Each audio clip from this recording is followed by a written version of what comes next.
राष्ट्रीय खिलाड़ी को चाय बेचना पड़ रहा है, तो फिर उन उद्योगों का क्या लाभ? चुनाव की तैयारी कर रहे हैं, उसलिए आप ये सब कर रहे हैं, ऐसा मतलब राजनीति के जो है वो आरोप भी लगाते हैं। तो दोस्तों, मैं दीपेश अग्रवाल स्पीड न्यूज़ रायगढ़ से मैं आज आप लोगों को एक ऐसी शख्सियत से मिलाना चाहता हूँ जो किसी पहचान की मोहताज नहीं है, लेकिन फिर भी मैं आप लोगों को उनका परिचय थोड़ा बता रहा हूँ। मेरे सामने जो बैठे हैं ये रामचंद्र शर्मा जी हैं, जो पिछले 5 सालों से हर साल तिरंगा यात्रा निकालकर लोगों में देशभक्ति की भावना की दीप प्रज्वलित करके रखे हुए हैं। और हाल ही में जो तिरंगा यात्रा निकली थी, 500 फीट लंबी तिरंगा यात्रा निकालना कोई मामूली बात नहीं। उनके लिए मैं तिरंगा यात्रा के लिए मैं इनको बहुत बहुत धन्यवाद देना चाहता हूँ। और आपको बताना चाहता हूँ, हमारे रायगढ़ के गांधी प्रतिमा चौक में 29 अगस्त शनिवार को रामचंद्र शर्मा जी भूख हड़ताल में बैठेंगे। ये भूख हड़ताल उन लोगों के लिए है जो हमारे रायगढ़ शहर के जेएनजी हैं, युवा खिलाड़ी हैं और शिक्षित बेरोजगार हैं। उनके लिए ये धरने में बैठेंगे, भूख हड़ताल में बैठेंगे। तो मैं इनसे कुछ प्रश्न पूछना चाहता हूँ। शर्मा जी, आपका स्वागत है हमारे चैनल में। और मैं आपसे ये जानना चाहता हूँ कि आपने गांधी प्रतिमा ही क्यों चुना धरना स्थल? जी दीपेश जी, मैं स्पीड न्यूज को धन्यवाद देता हूँ कि आपने मेरी बात रखने के लिए, युवाओं की बात रखने के लिए मुझे मौका दिया। गांधी जी की प्रतिमा आपको पता है कि हमारे देश की आजादी में, सत्याग्रह में और आंदोलन करने में गांधी जी का जबरदस्त हाथ रहा है, उनका नेतृत्व रहा है, उनकी सीख रही है। तो जब भी ऐसा कोई आंदोलन होता है जिसमें जनता की आवाज उठानी हो, युवाओं की आवाज उठानी हो, तो गांधी जी से बड़ा मार्गदर्शक कोई हो नहीं सकता। तो यही कारण है कि गांधी जी की प्रतिमा के नीचे ही सत्याग्रह करने का निर्णय लिया गया है, ताकि उनके आदर्श, उनके दिखाए हुए रास्ते पर हम चल सके और जो युवाओं को जो हक मिलना चाहिए वो हक दिलाने के लिए वो लड़ाई, वो सत्याग्रह वो कर सके। इसीलिए गांधी जी की प्रतिमा के नीचे ही हड़ताल करने का निर्णय लिया गया है। 35 सालों से मतलब रायगढ़ की जनता और रायगढ़ के जो बेरोजगार हैं, युवा पीढ़ी है, वो परेशान हो रही है, रोजगार के लिए इधर उधर भटक रही है। हाल ही में हमने भी देखा कि यहाँ के जो युवा है जम्मू कश्मीर रोजगार के लिए गए थे और वहाँ आतंकवादियों ने उनको भून दिया। तो उसके लिए आप क्या बोलना चाहेंगे? जी, बहुत दुख होता है दीपेश जी, जब भी मैं सोचता हूँ कि रायगढ़ औद्योगिक नगरी के रूप में प्रसिद्ध हो चुका है। 200 से ज्यादा उद्योग यहाँ पर कार्य कर रहे हैं, जिसमें उद्योगपति कमा रहे हैं, आगे बढ़ रहे हैं। मेरा उद्योग से कोई विरोध नहीं है, लेकिन जब हमारे यहाँ की जल, जंगल, जमीन और बिजली का उपयोग करके उद्योगपति कमा रहे हैं, बाहर से आकर के यहाँ धनपति बन रहे हैं, तो क्या हमारे युवाओं का, यहाँ के जो खिलाड़ी हैं, उनका हक नहीं बनता कि उनको भी कुछ लाभ मिले, उनको भी सपोर्ट मिले, वो भी आगे बढ़े? वो रोजगार के लिए बाहर क्यों जाए जब यहाँ 200 से ज्यादा उद्योग है? तो मेरा ये निवेदन है कलेक्टर महोदय से, प्रशासन से, शासन से, कि जो 1 दिवसीय भूख हड़ताल हम कर रहे हैं 29 अगस्त को प्रातः 9 बजे से शाम को 5 बजे तक, उसका उद्देश्य यही है कि एक ऐसी नीति बने जिसमें एक प्रतिशत तय हो कि स्थानीय युवाओं को महत्व दिया जाए, रोजगार दिया जाए। और वो रोजगार एडहॉक भी ना हो, वो रोजगार सुविधा वाला ना हो, परमानेंट रोजगार हो। ठेकेदार के अंतर्गत रोजगार दे देते हैं और बोलते हैं रोजगार दिए हैं, वो रोजगार नहीं है, वो तो कभी भी निकाल देता है। तो मेरा निवेदन है कि ऐसी नीति बनाए। इस आवाज को बुलंद करने के लिए, इसकी शुरुआत करने के लिए ही 1 दिवसीय धरना भूख हड़ताल की जा रही है। और यदि आवाज नहीं सुनते हैं तो जेएनजी के साथ, युवाओं के साथ ये आंदोलन आगे और बढ़ेगा। फिलहाल हम महीने, 1.5 महीने का समय देंगे शासन को नीति बनाने के लिए, मौका देने के लिए। और यदि उसके बाद में नीति नहीं बनती है तो ये आंदोलन फिर आगे बढ़ेगा। मतलब आगे आप और बड़े स्टेप ले सकते हैं? बिल्कुल ले सकते हैं। 1 दिन से क्या होना है, वो 1 हफ्ता भी हो सकता है, और यदि धरना देंगे तो 1 महीना भी हो सकता है। जैसी स्थिति बनेगी हम वैसा निर्णय लेंगे। और मुझे उम्मीद है कि जितने भी समाज सेवी संस्थाएं हैं, जितने युवा हैं, जितने जेएनजी हैं, जितने खिलाड़ी हैं, जितने भी प्रदूषण के विरुद्ध कार्य करने वाली संस्थाएं हैं, लोग हैं, तो सभी का समर्थन मिलेगा, साथ मिलेगा। और नहीं, मैं तो मान के चल रहा हूँ, अकेला ही चला था जानिबे मंजिल को, मगर लोग मिलते गए, कारवां बनता गया। इसकी शुरुआत हम 29 अगस्त को कर रहे हैं। बाकी आगे जो होगा, महात्मा गांधी जी का आशीर्वाद, ऊपर वाली कृपा रहेगी। आपको बहुत बहुत धन्यवाद इसके लिए। और मैं पहले से आप लोगों को ऑल द बेस्ट बोलता हूँ कि आपका ये धरना सफल हो और रायगढ़ के जो बेरोजगार युवा हैं उनको रोजगार मिले। उसके लिए। जी दिपेश जी, मैं स्पीड न्यूज के माध्यम से एक आह्वान भी करना चाहता हूँ कि अक्सर ये होता है कि उद्योगों के विरुद्ध में कोई बैठता है, तो मैं विरुद्ध में नहीं बैठ रहा हूँ, लेकिन मैं यहाँ के युवाओं के लिए, खिलाड़ियों के लिए बैठ रहा हूँ। और ये भी आरोप अक्सर लगता है कि पैसा लेकर के बैठ गए या किसी दबाव में आ गए। तो आपको पता है कि मैं पुलिस की नौकरी में रहा हूँ, पुलिस निरीक्षक रहा हूँ, तो मैं दबाव में तो आऊंगा नहीं और पैसे से मुझे कोई खरीद नहीं सकता, ये मेरा वादा है। हाँ, इतना जरूर है कि हम जो मांग कर रहे हैं, यदि मांग पूरी हो जाती है तो हम प्रशासन के साथ हैं, इसी बात का विरोध नहीं है।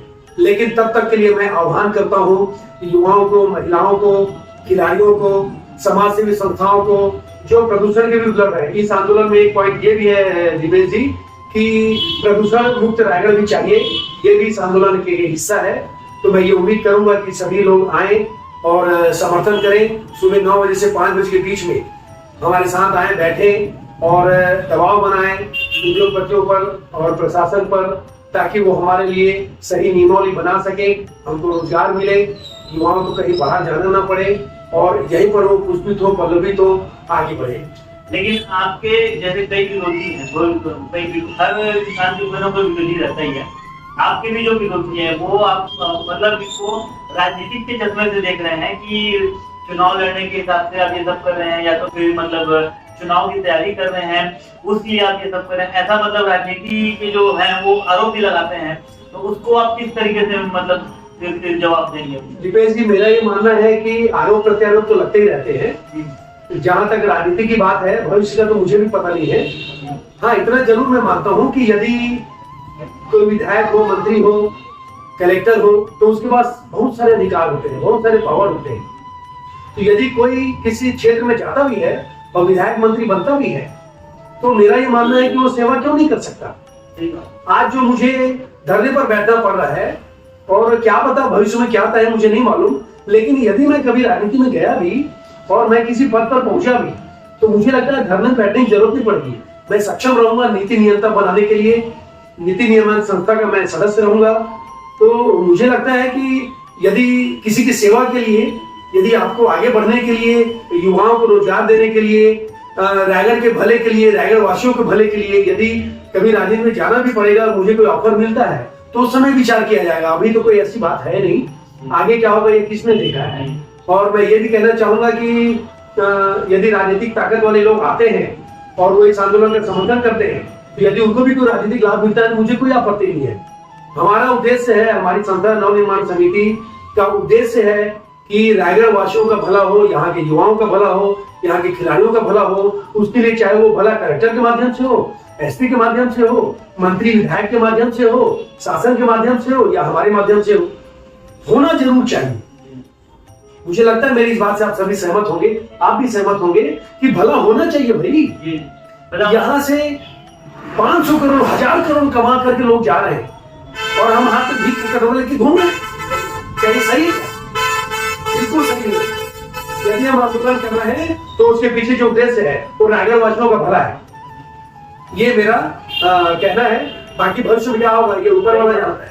फिलहाल ये बात एकदम इनकी 100% सही है कि आप सोचिए रायगढ़ में 50,000 करोड़ से ज्यादा के प्लान लगे हुए हैं, लेकिन अगर अपन एक गणना निकालें तो रायगढ़ के 25 से 30% युवाओं को भी यहाँ नौकरी नहीं मिल पा रही, अधिकतर बेरोजगार है यहाँ पे।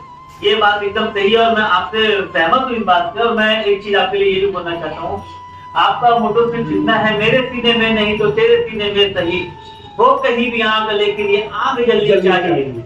तो मैं आपको बधाई देता हूँ इसके लिए, आप अच्छी शुरुआत कर रहे हैं। और मैं आप लोगों से पूछना चाहता हूँ कि आप लोग जो इस मीडिया के माध्यम से, मेरे चैनल के माध्यम से जुड़े हैं, क्या आप 29 अगस्त को गांधी प्रतिमा में रामचंद्र शर्मा जी को सपोर्ट देने आएंगे? क्योंकि ये तो रायगढ़ की जनता के लिए, रायगढ़ की पब्लिक के लिए धरने में बैठ रहे हैं, भूख हड़ताल में बैठ रहे हैं, ये हमारे लिए बैठ रहे हैं, हमारे बच्चों के भविष्य के लिए बैठ रहे हैं। इसमें हमारा और आपका भी कर्तव्य बनता है कि हम भी इनको समर्थन दें और इनके सपोर्ट में आके इनको बल दें। क्योंकि भूख हड़ताल में सुबह 9 बजे से शाम को 5 बजे तक बैठना बहुत बड़ी बात होती है। हम अगर सुबह का नाश्ता भी नहीं करते हैं तो दिन भर बेचैनी हो जाती है, और वही 9 बजे से लेकर 5 बजे तक भूख हड़ताल बैठना बहुत बड़ी बात होती है। तो आपको और मेरा भी कर्तव्य बनता है कि हम इन्हें वहां जाकर सपोर्ट करें और इनको समर्थन दें। आपकी मुख्य मांग इसमें क्या क्या रहेंगी? जी दीपेश जी, मैं स्पीड न्यूज के माध्यम से पूरी जनता को बताना चाहूंगा कि युवाओं को रोजगार दे। हमारे यहाँ जो उद्योग हैं 50,000 करोड़ से ज्यादा के जो उद्योग लगे हुए हैं और 5,000 करोड़ से ज्यादा की जो कमाई कर रहे हैं हर साल, तो मैं चाहता हूँ कमाई करें, कोई आपत्ति नहीं है, लेकिन यहाँ के युवाओं को रोजगार दें। उसके लिए एक निश्चित प्रतिशत तय करें कि इतने प्रतिशत युवाओं को, स्थानीय युवाओं को रोजगार मिलेगा ही मिलेगा। दूसरा, यदि 200 से ज्यादा उद्योग हैं तो उद्योग कम से कम एक खिलाड़ी को एक उद्योग यदि अपना स्थान देगा, उसको मदद करेगा, तो 200 से ज्यादा उद्योग मतलब 200 से 250 खिलाड़ियों को हर साल मदद मिलेगी। तो वो खिलाड़ी आगे बढ़ने में, आज जैसे अखबार में कुछ दिन पहले छपा था कि भाई खिलाड़ी चाय बेच रहे हैं, ये बहुत दुखद बात है, बहुत ही अफसोसनाक बात है कि राष्ट्रीय खिलाड़ी को चाय बेचना पड़ रहा है। तो फिर उन उद्योगों का क्या लाभ? तो ये मेरा निवेदन है कि खिलाड़ियों के संबंध में एक नीति बनाई जाए, उद्योग उनको लाभ दें, उनको मदद करें। तीसरा, प्रदूषण से पूरी जनता परेशान है, पूरा रायगढ़ परेशान है, मैं भी परेशान हूँ, आप भी परेशान है, सभी परेशान है। तो प्रदूषण मुक्त रायगढ़ बने, ईएसपी नियम से चले। ईएसपी चल रही है तो कितनी बिजली आनी चाहिए, यदि वो नहीं आ रही है तो ईएसपी बंद है। अधिकारी भ्रमण पे जाते हैं, क्या भ्रमण करके आते हैं पता नहीं चलता है, उनके सुपरविजन को सार्वजनिक किया जाए और प्रदूषण मुक्त रायगढ़ बनने में हम अपना भी योगदान दे सके। फिलहाल ये 3 मुख्य मांगे हैं, जिसमें युवाओं को निश्चित प्रतिशत में रोजगार देना, खिलाड़ियों को एक निश्चित मदद करना और प्रदूषण मुक्त रायगढ़ का निर्माण करना। ये तीनों समस्या रायगढ़ की सबसे बड़ी समस्या है। सबसे बड़ी। आज मैं ढिमरापुर गया था मात्र 1 घंटे के लिए। मैं 1 घंटे में आपको बता नहीं सकता, पैर के नाखून से लेकर सर के बाल तक मेरे को कोई पहचान नहीं पा रहा था, इतना बुरा हाल हो रहा था वहाँ पे। बिल्कुल आप सही बोल रहे हैं। इंसान मतलब आउटर एरिया में जा ही नहीं सकता, इतना। आप अपनी छत की सफाई करिए, दूसरे दिन पूरी काली हो जाती है, नंगे पांव चल नहीं सकते। क्या हम ये रायगढ़ चाहते हैं? ऐसा रायगढ़ चाहते हैं? अधिकारी आते हैं, चले जाते हैं, हमको आपको यही रहना है। बहुत गंभीर तो लड़ाई तो लड़नी पड़ेगी। जय हिंद, जय भारत, जय छत्तीसगढ़। नमस्कार।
चैनल हमारा वीडियो आपको पसंद आता है तो प्लीज़ हमारे चैनल को सब्सक्राइब जरूर करें। स्पीड न्यूज़ एक ऐसा मंच है जो अन्याय एवं शोषण के खिलाफ जनता की आवाज़ शासन प्रशासन तक पहुंचाता है और पीड़ित व्यक्ति को न्याय दिलाने का प्रयास करता है।